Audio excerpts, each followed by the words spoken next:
በዓለም ዙሪያ የሚገኙ በሚሊዮን የሚቆጠሩ ወዳጆቹ ጃኪ ቻንን ሲያስቡት ሁልጊዜ ፊቱ ላይ ፈገግታ የማይጠፋ በፊልሞቹ በጣም የሚያዝናና ትሁትና ፍጹም ቅን ልብ ያለው ጀግና ብቻ አድርገው ነው። እኛም ብንሆን ፊልሞቹ በየቤታችን በደስታ ስንመለከት አድገናል። በሌላ በኩል ደግሞ ጄሲ ቻን የተባለው ልጁ ሰዎች የሚመለከቱት በሌላ መንገድ ነው። አባቱ ያፈራለትን ሀብት ያባከነ ምንም ዓላማ የሌለው እና በመጨረሻም በአደገኛ እጽ ምክንያት ተይዞ እስር ቤት የገባ ስነ ምግባር የጎደለው ባለጌ ወጣት አድርገው ይፈርዱታል። This morning, the son of action superstar Jackie Chan is being detained in China on drug-related charges. ከካሜራ ጀርባ በዚህ ዝነኛ ቤተሰብ ውስጥ የተፈጠረው እውነተኛ ታሪክ ብዙዎቻችን መቀበል ከምንችለው በላይ በጣም የተወሳሰበና ልብ የሚሰብር ነው። እውነታው ምን መሰላችሁ? ጃኪ ቻን በህይወቱ ልጅ የመውለድ ፍላጎት ኖሮት አያውቅም። እንዲያውም የልጁን መወለድ ያልታሰበ ድንገተኛ አደጋ በማለት ገልጾት ነበር። እንደ ማንኛውም አባት ሁኔታውን ተቀብሎ ለማሳደግ ቢሞክርም በልጁ ህይወት ውስጥ በጣም አስከፊ ክፍተቶችን ፈጥሯል። ጃኪ ራሱ በአንድ ቃለ ምልልስ ላይ በግልጽ ጥፋቱን አምኖ ተቀብሏል። የዛኔ ቤቱ በጊዜ አይገኝም ነበር። ሚስቱን ደጋግሞ ክዷታል። በሌላ ሴቶች ይማግጥባት ነበር። ከዚህም አልፎ ልጁ ላይ የአካል ጥቃት አድርሶበት ያውቃል። ከዚህ የባሰው ነገር ደግሞ በድብቅ ከያዛት ፍቅረኛው የወለዳት እና በጭራሽ ሊያያት የማይፈልጋት ስሟን እንኳን ማንሳት የሚያስጠላው ሌላ ሴት ልጅ አለችው። እሷን ብትሆን አባትነቱን አትቀበልም። ታዲያ አሁን ጃኪ ቻን እድሜው እየገፋ ሲሄድ ወደ እርጅና ሲጠጋ የተበታተነ ቤተሰቡን ለመሰብሰብና ከልጆቹ ጋር ያለውን ግንኙነት ለማስተካከል እየሞከረ ነው ብላችሁ ታስቡ ይሆናል። እውነታው ግን ከዚህ በፍጹም የተለየ ነው። በዚህ ቪዲዮ መጨረሻ ላይ የምትሰሙት ነገር ደግሞ ፍጹም ለማመን ይከብዳል። በዛሬ ቪዲዮ ከጃኪ ቻን ቤተሰብ ጀርባ ያለውን እጅግ የተወሳሰበ እውነት፣ ከአባት ወደ ልጅ ሲተላለፍ የመጣው የትውልድ ቁስል፣ የልጁን ህይወት እንዴት ገደል ውስጥ እንደከተተው፣ ልጁን እንዴት ራሱን እስር ቤት ውስጥ እንዳገኘ እና ጃኪ ቻን ይህንን ሁሉ መከላከል ያልቻለበት ምክንያት፣ ከዚህም አልፎ እሱ ራሱ ልጁ ላጋጠመው ውድቀት ዋነኛ ተጠያቂ ሊሆን የሚችልበትን አስገራሚ ታሪክ እንመለከታለን።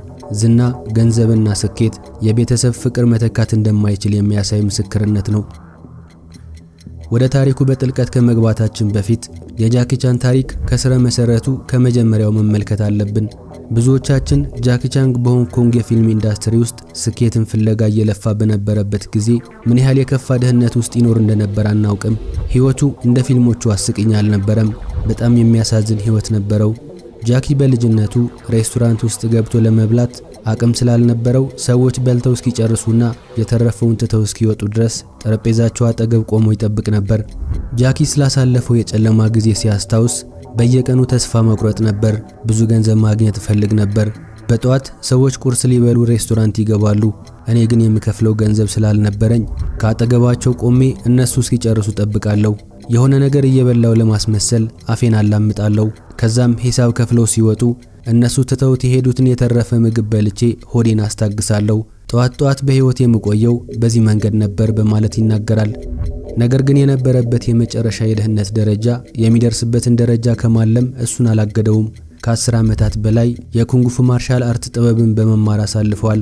ትልቁ ፍላጎቱ በፊልሞች ላይ አደገኛ ትዕይንቶችን የሚያቀናጅ ባለሙያ መሆን ነበር። በፊልም ቀረጻ ቦታ ላይ እያንዳንዱ ሰከንድ አዳዲስ ነገሮችን ለመማር ይጠቀምበት ነበር። ካሜራማኖች እንዴት የተሻለ ማዕዘን እንደሚመርጡ ያጠናል። ዳይሬክተሮች የሚወዱትን ነገር ይመዘግባል። ከዚህም አልፎ ያገኛትን ትንሽ ሳንቲም ሲጋራና ቢራ ለፊልም አዘጋጆቹ በመግዛት ልባቸውን ለማግኘት ይጠቀምበት ነበር። ብዙም ሳይቆይ ጃኪ እንደ ልጅነት ጀግናው ከሚመለከተው ከታላቁ ብሩስ ሊ ጋር አብሮ የመስራት እድልን አገኘ። ፈርስት ፊውሪ በተሰኘው ፊልም ላይ ከብሩስ ሊ ጋር አደገኛ ትዕይንቶችን መስራቱ በህይወቱ ከተከሰቱት ትልልቅ ምዕራፎች አንዱ ነበር። የዛኔ የነበረውን ሁኔታ ሲያስታውስ ብሩስ ሊ ሲነካውና ሲያነሳው ከምንም በላይ ያስደስተው እንደነበረ ይናገራል። ነገር ግን የነበራቸው ያማረ ግንኙነት ብዙም አልዘለቀም። ብሩስ ሊ በወሰደው የህመም ማስታገሻ መድኃኒት ምክንያት ጭንቅላት ውስጥ በተፈጠረ እብጠት ህይወቱ አለፈ። የብሩስ ሊ ድንገተኛ ሞት የሆንግ ኮንግን የፊልም ኢንዳስትሪ በከፍተኛ ድንጋጤ ውስጥ ከተተው። ዓለም አቀፍ ኮከባቸውን አጥተዋል። ስለዚህ የብሩስ ሊን ባዶ ቦታ የሚተካ አዲስ ፊት በአስቸኳይ ይፈልጉ ነበር። እናም አይናቸው ያረፈው ጃኪ ቻን ላይ ነበር። እሱ ልክ እንደ ብሩስ ሊ እንዲሆንላቸው የእሱን እንቅስቃሴዎችና ባህሪያት እንዲማርና በፊልሞች ላይ እሱን ተክቶ እንዲሰራ ግፊት ይደረግበት ጀመር። ሆኖም ግን ጃኪ በውስጡ ይህ ነገር በጣም ይጠላው ነበር። በጣም የሚያከብረውንና የሚያደንቀውን ሰው ቦታ ለመተካት መሞከር የሌላ ሰውን ማንነት እንደመልበስ ሆኖ ተሰማው። ብሩስ ሊን መኮረጅ ለሱ አስደሳች አልነበረም። ተመልካቾችም ቢሆኑ ይህንን የውሸት ኮፒ አልወደዱትም። ተገዶ የሰራቸው ፊልሞች ገበያ ላይ ትርፍ አልነበራቸውም። በዚህ ጊዜ ነበር ጃኪ የፊልም አዘጋጆቹን በማሳመን የራሱን ትክክለኛ ማንነት ይዞ ለመምጣት የወሰነው። ጃኪ በአንድ ቃለ ምልልስ ላይ ስለ ሁኔታው ሲናገር በዛን ጊዜ ሁሉም ነገር ብሩስ ሊ ነበር።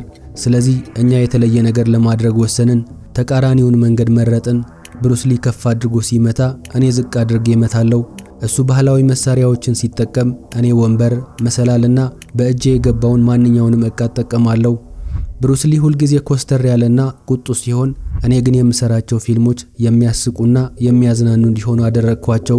ፊቴን በማስመሰልና ህመምን በማሳየት አክሽን ኮሜዲ በመባል የሚጠራ አዲስ የፊልም አይነት ፈጠርኩ በማለት ይናገራል። የፈጠረው አዲስ የፊልም አይነት በዓለም ደረጃ ተወዳጅነትን አገኘ። በተለይም በ1985 ዓ.ም በተሰራው ፖሊስ ስቶሪ በተሰኘው ፊልም ላይ ዣንጥላ በመጠቀም ፍጥነት ላይ በነበረ ባስ ላይ የተንጠለጠለበት ትዕይንት ተመልካቾችን በድንጋጤ አፋቸውን አስይዟል። ጃኪ ቻን የራሱን አደገኛ ትዕይንቶች ራሱ የእውነት የሚሰራ ብቸኛው ታዋቂ ተዋናይ እየሆነ መጣ። ነገር ግን ይህ እብደት የተሞላበት ድፍረት ከባድ ዋጋ አስከፍሎታል። እሱና የቡድኑ አባላት በጣም አደገኛ ነገሮችን ስለሚሰሩ የህይወት ኢንሹራንስ የሚሰጣቸው ኩባንያ እንኳን ማግኘት አልቻሉም ነበር። ጃኪ በደረሰበት የጉዳት ዝርዝር ብዛት ዛሬ በህይወት መኖሩ ራሱ እንደ ተአምር ይቆጠራል። Every inch from the head to my toes, scratch, bruise, yes. But bone, little bit, like I have a hole in my head. ሰውነቱ በእሳት ተቃጥሎ ያውቃል። የደረቱ አጥንቶች ተሰብረው ያውቃሉ። ጣቶቹ ተቆርጧል። አይኑ አካባቢ የሚገኘው አጥንት ተሰብሯል። የኤሌክትሪክ ንዝረት አጋጥሞታል። በተጨማሪም አንድን ተራ ሰው መግደል የሚችል የጭንቅላት ጉዳት አስተናግዶ ያውቃል። በተለይ አርመር ኦፍ ጋድ በተሰኘው ፊልም ላይ ከዛፍ ላይ ሲዘል የያዘው ቅርንጫፍ ተሰብሮ መሬት ላይ በጭንቅላቱ ተዘቀዘቀ።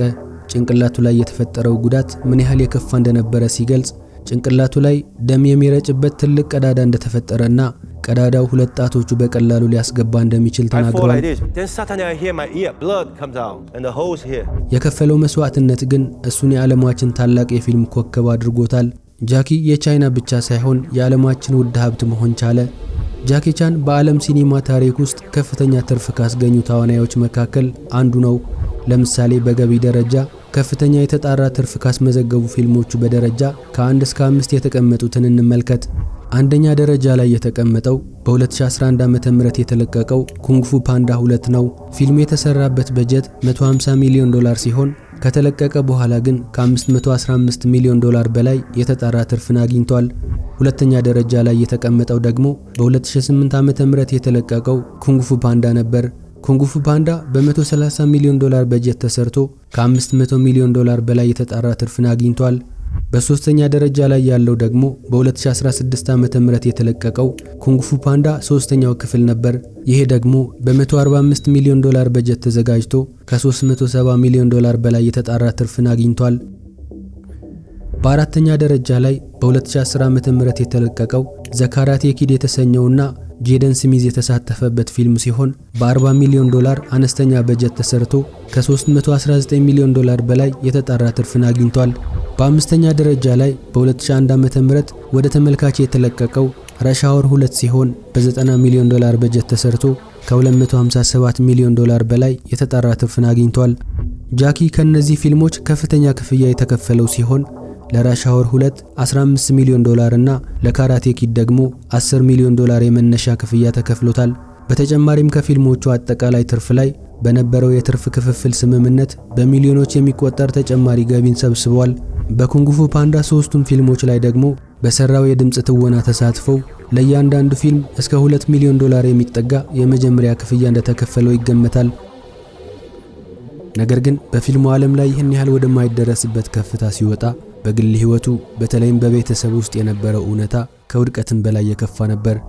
በ1982 ዓ.ም ጃኪ ቻን ሎስ አንጀለስ በሚገኝ አንድ ካፌ ውስጥ ጆአን ሊን ከተባለች ታዋቂ ኤሻዊት ተዋናይት ጋር በድብቅ ተጋባ። እዚህ ላይ ለምን በድብቅ እንደተጋባ ከጠየቃችሁኝ ምክንያቱም እሷ ልጁ ጄሲን አርግዛ ስለነበረ ነው። ሰዎች ማርገዟ እንደ ትልቅ በረከት ሲመለከቱት፣ እሱ ግን ሁኔታውን ያየው እንደ እስር ቤት ወይም ወጥመድ ውስጥ እንደገባ አድርጎ ነበር። ጃኪ ራሱ ሲናገር ጄሲ የተጸነሰው በድንገተኛ ስህተት ነበር። እኔ በህይወቴ ትዳር የሚባል ነገር አስቤ አላውቅም። ነገር ግን ይህ ሲፈጠር ትዳር ውስጥ እንድገባ የተገደድኩ ያህል ተሰማኝ ብሏል። በዛን ጊዜ ጃኪ ቤተሰብ ለመመስረት ምንም አይነት ስነ ልቦናዊ ዝግጅት አልነበረውም። ሙሉ ትኩረቱ ስራው ላይ ብቻ ነበር። ምንም እንኳን ልጁ ጄሲ ሲወለድ በውስጡ ደስታ ቢሰማውም ተግባራቱ ግን የሚናገሩት እውነት ሌላ ነገር ነበር። የሚያገኘው ገንዘብና የነበረው ዝና የሱን አእምሮ አሳውሮት ነበር። ከቆሻሻ ማጠራቀሚያ ምግብ ከሚፈልግ ምስኪንነት ተነስቶ በ20ዎቹ ዕድሜው ውስጥ ወደ ሚሊዮነርነት ሲቀየር ህይወትን በከፍተኛ ደረጃ መኖር ጀመረ።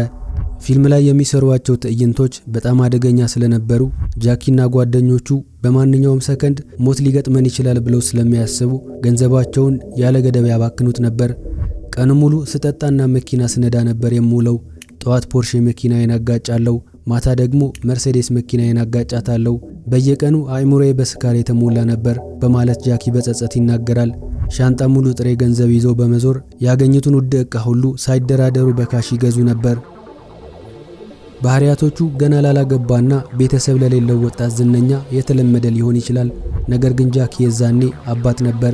ቤት ውስጥ የሚጠብቀው ልጅና ሚስት ነበሩት። እሱ ግን ጊዜውን ለቤተሰቡ ከመስጠት ይልቅ ሌሊቱን ሙሉ ናይት ክለብ ውስጥ በማሳለፍ ሚስቱን በሌላ በርካታ ሴቶች ይተካት ነበር። ጃኪ ከተለያዩ ሴቶች ጋር መተኛት ለሱ ከጭንቀት ማምለጫ መንገዱ እንደነበር አልደበቀም። ነገር ግን ከነዚህ ሁሉ ሴቶች ቁጥር 9 ብሎ የሚጠራት ተመራጭ አንድ ሴት ነበረችው። ጄሲ ያለ አባት በእናቱ ብቻ ነበር የሚያድገው። አባቱን ማየት የሚችለው ከሌሊቱ 8 ሰዓት ላይ ብቻ ነበር። ከዚህ የከፋው ነገር ደግሞ አባትና ልጅ ሲገናኙ የተፈጠረው የሚያሳዝን ክስተት ነበር። ጄሲ ገና ሕፃን እያለ ጃኪ የአባታዊ ፍቅር ከመስጠት ይልቅ አሰቃቂ ጥቃት አድርሶበት ያውቃል። ጃኪ በአንድ ቃለ መጠይቅ ላይ እንደተናገረው ልጁን በአንድ እጁ አንጠልጥሎ በማንሳት በሙሉ ኃይሉ አየር ላይ አሽቀንጥሮ ሶፋ ላይ ወርውሮት ያውቃል። የተጠቀምኩት ኃይል በጣም ጠንካራ ስለነበር ልጁ ከሶፋው ጀርባ ባለው ጠንካራ እንጨት ላይ አርፎ ቢሆን ኖሮ ሕይወቱ ሊያልፍ ወይም ለዘላለም አካል ጉዳተኛ ሊሆን ይችል ነበር በማለት ጃኪ ይናገራል። ከዚያች ቀን በኋላ ጃኪ በልጁ ላይ እጁን ላለማንሳት ለራሱ ቃል ገባ። ነገር ግን ያ የተፈጠረው ስብራት በልጁ የልጅነት አእምሮ ውስጥ ለዘላለም ታትሞ ቀርቷል። ጃኪ ኔቨር ጊቭ አፕ በተሰኘው የራሱ ግለ ታሪክ መጽሐፍ ላይ እንደ አባት የመጀመሪያዎቹ ዓመታት ላይ የሰራው ስህተት አጥንቱ ድረስ የሚሰማው ጸጸት እንደሆነ ጽፏል። ነገር ግን በሚገርም ሁኔታ አሁንም ድረስ የሚያስበው የቤተሰብ ኃላፊነቱን እንደተወጣ ነው። ጥሩ አባት ወይም አርአያ የሚሆን ባል አልነበርኩም፣ ነገር ግን ለልጄና ለእናቱ ማድረግ ያለብኝን ግዴታዬን ገንዘብ በመስጠት ተወጥቻለሁ በማለት ይናገራል። ነገር ግን ጃኪ ቻን ለምን እንዲህ አይነት አባት ሊሆን ቻለ? ለምን ለልጁ ስሜት ቦታ አልሰጠም? ይህንን ለመረዳት ወደ ጃኪ የልጅነት ጊዜ መመለስ ግድ ይለናል። ጃኪ ቻን በህይወቱ ያለፈበት የልጅነት ስቃይ ከማንኛውም የሆሊውድ ኮከብ የከፋ ነው። ገና ሲወለድ ወላጆቹ ለሕክምና የሚከፍሉት ገንዘብ ስላልነበራቸው ጃኪን በ$250 ለአንድ እንግሊዛዊ ዶክተር ለመሸጥ ሞክረው ነበር። ነገር ግን አልተሳካላቸውም። የገዛ ወላጆቹ እሱን ለመሸጥ ሞክረዋል። ነገር ግን በድህነት እድገት እያሳየ ሲመጣ አባቱ ወደ ቻይና ድራማ አካዳሚ ላከው። የተላከበት ቦታ ትምህርት ቤት ሳይሆን ልክ እንደ ወታደራዊ እስር ቤት ነበር። ጃኪ የ10 ዓመት ኮንትራት ፈረመ። በዚህ አካዳሚ ውስጥ ህፃናት ምንም አይነት መብት የላቸውም። ወላጆች ልጆቻቸውን ማየት አይፈቀድላቸውም። ልጆቹ ከታመሙ፣ አደጋ ከደረሰባቸው፣ አልፎ ተርፎም ቢሞቱ እንኳን ወላጆቹ ምንም አይነት ክስ ማቅረብ እንደማይችሉ ይፈርማሉ። በዚህ የምድር ሲኦል ውስጥ ጃኪ በየቀኑ ጭንቅላቱ በዱላ ይመታ ነበር። 2 ኩባያ ውሃ በእጆቹ ይዞ ውሃውን ሳያፈስ እንዲሮጥ ይደረጋል። ትንሽ ውሃ መሬት ላይ ጠብ ካለች በጅራፍ ይገረፋል። በተጨማሪም ሙሉ 1 ሰዓት በእጁ ተዘቅዝቆ እንዲቆም ይገደድ ነበር። የተፈጸመበት አሰቃቂ የትውልድ ቁስል ወይም ጄኔሬሽናል ትራውማ ጃኪን ጠንካራ የፊልም ባለሙያ ቢያደርገውም የልጁን ሕይወት ግን በሚያሳዝን ሁኔታ እንዲያይ አድርጎታል። ጃኪ የራሱን ልጅ የሚመዝነው በራሱ የልጅነት ስቃይ መነጽር ነበር። ልጁን በምዕራባውያን የአኗኗር ዘይቤ ሲመዝነው የተበላሸና ስነ ስርዓት የሌለው ልጅ በማለት ሚዲያ ላይ ይተቸዋል። በእኛ ጊዜ ትምህርት ቤት በጣም ጥብቅ ነበር። ወደ ቤት ስመለስ ጫማዬን አስተካክዬ አስቀምጣለሁ፣ ልብሴን አጥፋለሁ። We never drop one rice on the table. We will put the shoes like this. ልጄ ግን ጫማውን አንዱን ሳሎን አንዱን ደግሞ መኝታ ቤት ውስጥ ይጥለዋል። ጫማውን እንኳን አጥቦ ያውቅም። Whenever I go back my home, I see my son's shoes, one like this, one like this. One socks. No discipline. እኛ ትልልቆችን አይተን አጎንብሰን ነበር ሰላምታ የምንሰጠው። እሱ ግን ለተከታታይ 9 ወራት ፊልም ለመስራት ጠፍቼ ስመለስ ሰላም አባቴ እንዴት ነህ በማለት በእጁ ብቻ ሰላም ይለኛል እያለ ጃኪ ልጁን ይወቅሰዋል። First day when I see him in US, hi there. ነገር ግን ጃኪ እዚህ ላይ አንድ ትልቅ እውነት ዘንግቷል። ጄሲ ያደገው በቻይና እስር ቤት መሰል አካዳሚ ውስጥ አይደለም። ጄሲ የድህነትን ጅራፍ ቀምሶ አያውቅም። ጄሲ ያደገው ሆንግ ኮንግና ካሊፎርኒያ በሚገኙ የአባቱ በጣም ውድ ቤቶች ውስጥ ነው። ከሁሉም በላይ ደግሞ ጃኪ ቻን ራሱ የጄሲ አባት አልነበረም። ጃኪ ሁል ጊዜ ዓለምን እየዞረ ፊልም ይሰራ ነበር። ነገር ግን ልጅ የሚያድገው በአባት እንክብካቤና ምክር ነበር። አባት በሌለበት ቤት ውስጥ ያደገን ልጅ ለምን ስነ ስርዓት አልተማርክም ብሎ መውቀስ ፍትሃዊነት የለውም። ጃኪ የነበረው ዝና ራሽ አወር የተሰኘው ፊልም ከሰራ በኋላ የባሰ ጣራ መንካት ጀመረ። ከፊልሙ ከግማሽ ቢሊዮን ዶላር በላይ ገቢ አስገኝቷል። እሱም በዓለም ደረጃ ታዋቂ ሱፐርስታር መሆን ችሏል። በዚህ መሃል ግን ቤተሰቡን ይበልጥ ማፍረስ የሚችል ሌላ ቦምብ ፈነዳ። እሱም ጃኪ ከሌላ ሴት ማለትም ኢታንግ ከተባለች ፍቅረኛው ሴት ልጅ እንደወለደ የሚገልጽ ዜና ተሰራጨ። ዜናው ሲወጣ የተሰማኝ ቦምብ የፈነዳ ያህል ነበር። ሚስቴ ጆአንን ልደውልላት ፈለግኩ። ነገር ግን ምን ብዬ እንደምነግራት አላውቅም ነበር። ይቅርታ ብዬ የማስተካክለው ስህተት አልነበረም በማለት ጃኪ ይናገራል። ከዚህ ክስተት በኋላ ጃኪ የተወለደችው ኢታን የተባለችው ሴት ልጁ ሙሉ በሙሉ ክዷታል። ምንም አይነት ግንኙነት የላቸውም። ኢታ ራሷ በሰጠችው ቃለ ምልልስ ጃኪ አባቴ አይደለም፣ ለሱ ምንም አይነት ስሜት የለኝም፣ በደም አባቴ ሊሆን ይችላል፣ ነገር ግን በህይወቴ ውስጥ የለም በማለት ተናግራለች። የተለያዩ ኢንተርኔት ላይ የሚንቀሳቀሱ መረጃዎች እንደሚያሳዩት አሁን ላይ ኢታ ቤት አልባ እንደሆነችና ከፍቅረኛዋ ጋር ድልድይ ስር እያደረች የሚያሳዝን ህይወት ታሳልፋለች። Hi, I'm Jackie Chan's daughter, and this is my girlfriend Andy. We've been homeless for a month due to homophobic parents. ነገር ግን አባቷ ጃኪ ከግማሽ ቢሊዮን ዶላር በላይ ሀብት ያስተዳድራል። ሁኔታው የሚያሳየው እሱ ፊልም ላይ እንጂ አባት በመሆን በኩል ምን ያህል ደካማ እንደሆነ ነው። ወደ ጄሲ ስንመለስ ልጁ የአባቱን ጥላ መሆን ስላስጠላው በራሱ መንገድ ለመጓዝ እየሞከረ ነበር። ነገር ግን በታዋቂ ቤተሰብ ውስጥ እንዳደገ ማንኛውም ወጣት ምንም አይነት ትጋት የሌለውና ገንዘብ ያባለገው ልጅ ነበር። በ2022 ዓመተ ምህረት ቨርጂኒያ ውስጥ ለመማር ኮሌጅ ገባ። ነገር ግን ትምህርቱን በማቋረጥ ሙዚቀኛ ሆናለሁ ብሎ ወደ ሆንግ ኮንግ ሄደ። አሜሪካ ውስጥ የጀመረው ትምህርቱ አቋርጦ ወደ ሆንግ ኮንግ መሄዱ ራሱ ትልቅ ስህተት ነበር። ምክንያቱም ያቺ ከተማ የአባቱ የጃኪ ቻን ስም እንደ ጣዖት የሚመለክባት ቦታ ነበረች። እናም ጄሲ ከአባቱ ጥላ ስር መውጣት አልቻለም። ፊልም ላይ እንዲሰራ ሲጠየቅ እኔ ስክሪፕት አላነብም እያለ በድፍረት ይመልሳል። አባቱ እያንዳንዱን የፊልም ጥበብ ለመማር እንቅልፍ ሲያጣ ነበር። እሱ ግን የተሰጠውን እድል እንደ ቀልድ ያባክነው ነበር። የሚያወጣቸው ሙዚቃዎችና የሚሰራቸው ፊልሞች ሁሉ የውድቀት መዝገብ መያዝ ጀመሩ። ሰዎችም እሱ እኮ ጃኪ ቻን አይደለም፣ በአባቱ ስም የሚያደር ሰነፍ ሰው ነው እያሉ እሱን መተቸት ጀመሩ። ነገር ግን ጄሲ የሚፈልገው ዝናን አልነበረም። እሱ ይፈልግ የነበረው አባቱ እሱን አይቶት ጎበዝ ልጄ እንዲለው እውቅና እንዲሰጠውና የአባትነት ፍቅሩን እንዲያሳየው ብቻ ነበር። ነገሮች ትንሽ መቀየር የጀመሩት ጃኪ የዊል ስሚዝ ልጅ ከሆነው ጄደን ስሚዝ ጋር ዘ ካራቴ ኪድ የተሰኘውን ፊልም ሲሰራ ነበር። ጃኪ በፊልሙ ቀረጻ ላይ ዊል ስሚዝ ለልጁ ጄደን የሚያደርገውን እንክብካቤ፣ የሚያሳየውን ፍቅርና በየቀኑ ካጠገቡ ሆኖ ሲያበረታታው ተመለከተ። እኔ ለምን እንደዚህ ሆንኩኝ? ለምን ልጄን አላግዘውም? በጣም አሮጌ የቻይና አስተሳሰብ ይዤ ነው ልጄን ከኔ ያራቅኩት በማለት ጃኪ ራሱን መውቀስ ጀመረ። ከዚህ በኋላ ከልጁ ጋር 1911 የተሰኘ ታሪካዊ ፊልም አብሮ ሰርቷል። ነገር ግን ፊልሙ በገበያ ላይ ሲወጣ በጣም የሚያሳዝን ኪሳራ ገጥሞታል። ፊልሙ ለመስራት 18 ሚሊዮን ዶላር የወጣበት ሲሆን ገበያ ላይ ከወጣ በኋላ ግን ያስገኘው ገቢ 3.8 ሚሊዮን ዶላር ብቻ ነበር። ቢሆንም አባትና ልጅን እንዲቀራረቡ ትልቅ ምክንያት ነበር። ጄሲ የአባቱን ፈለግ ተከትሎ አክሽን ፊልሞችን መስራት ጀመረ። አባትና ልጅ ለዘመናት ከተራራቁ በኋላ በመጨረሻም በፍቅር የተንበሸበሹ ይመስሉ ነበር። ነገር ግን ልክ ሁሉም ነገር ተስተካከለ ሲባል የጄሲን ህይወት ሙሉ በሙሉ ያበላሸውና ጃኪ ቻን ደግሞ በዓለም ፊት የተዋረደበት የሚያሳዝን ክስተት ተፈጠረ። በ2009 ዓመተ ምህረት ጃኪ ቻን በቻይና መንግስት የጸረ አደንዛዥ እጾችን ዘመቻ አምባሳደር ሆኖ ተሽሞ ነበር። ጃኪ በመላው ቻይና እየዞረ ወጣቶች ከአደንዛዥ እጾች እንዲርቁ፣ ፖሊሶች ደግሞ እጽ አዘዋዋሪዎች ላይ የከፋ ቅጣት እንዲያስተላልፉ በከፍተኛ ደረጃ ይሰብክ ነበር። ታዲያ በ2014 ዓመተ ምህረት የቻይና ፖሊሶች ባደረጉት ታላቅ ድንገተኛ ፍተሻ የጃኪ ልጅ ቤት ውስጥ ከ100 ግራም በላይ ማሪዋና ደብቆ ተገኘ። JC Chang was caught in an anti-drug crackdown in ከጓደኞቹ ጋርም ሲጠቀም እጅ ከፍንጅ ተያዘ። አሜሪካ ውስጥ ቢሆን ይህ ወንጀል የሚያስከትለው ቅጣት ቀላል ሊሆን ይችላል። በቻይና ውስጥ ግን ረጅም ዓመታት እስራት የሚያስፈርድ በጣም ከባድ ወንጀል ነው። አሁን ዜናው የጸረ አደንዛዥ እጽ አምባሳደሩ የጃኪ ቻን ልጅ በእጽ አዘዋዋሪነትና ተጠቃሚነት ተያዘ የሚል ሆነ። ዜናው ከሰማ በኋላ ጃኪ ቻን እላዩ ላይ ሰማይ የተደፋበት ያህል ነበር የተሰማው። በዓለም ማህበረሰብ በትልቁ ደግሞ በሚወደው የቻይና ህዝብ ፊት በጣም የሚያሳፍር ነገር ገጠመው። ዜናውን ስሰማ በጣም ተናድጄ ነበር። እንደ ታዋቂ ሰው በልጄ ተግባር በጣም አፍሬያለሁ፣ እንደ አባት ደግሞ ልቤ ተሰብሯል፣ በጣም አዝኛለሁ በማለት መግለጫ ሰጠ። በዚህ ጊዜ ሰዎች ጃኪ ስልጣኑና ገንዘቡን በመጠቀም ልጁን ከእስር ቤት እንደሚያስወጣው አስበው ነበር። እሱ ግን ፍጹም የድሮ ማንነቱን አወጣ። ምንም አይነት የህግ እርዳታ ልጁ ላይ እንዲደረግለት አልጠየቀም። የነበረው የልጁ የፍርድ ቤት ውሎ በቴሌቪዥን በቀጥታ እንዲተላለፍና ልጁ ለሌሎች መቀጫ እንዲሆን ፈቀደ። እናም ጄሲ ለ6 ተከታታይ ወራት በቻይና እስር ቤት ውስጥ ከባድ የስቃይ ጊዜን አሳለፈ። የሚገርመው ነገር ጄሲ እስር ቤት መግባቱ ጃኪን በልጁ እንዲኮራ አድርጎታል። ጃኪ ሲናገር እስር ቤት ልጄን አርሞታል ብዬ አስባለሁ። እንዲያውም ሁሉም ሀብታምና ስራ የበዛበት ሰው ለተወሰነ ጊዜ እስር ቤት ገብቶ አይምሮን ቢያድስ ጥሩ ነው እያለ እስከ መቀለድ ደርሷል።